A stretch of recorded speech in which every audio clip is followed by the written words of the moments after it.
Mahirap maging mabuti. Ang dali lang maging pasaway at madaling maging masama.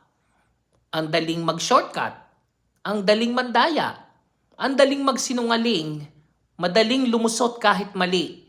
Ang hirap namang sumunod sa batas. Ang hirap maging disiplinado. Ang hirap magpakatao sa mundong punong-puno ng lokohan.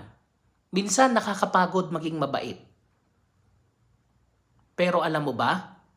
Ang hirap ngayon, kadalasan bunga ng kaginhawahan sa hinaharap. Kapag nagpakabuti ka, baka mabagal ang pag-angat.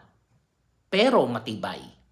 Kapag nagdisiplina ka, baka maliit ang gantimpala ngayon, pero mas malaki ang balik nito bukas. At oo, mahirap maging mabuti, pero mas mahirap mabuhay sa konsensya.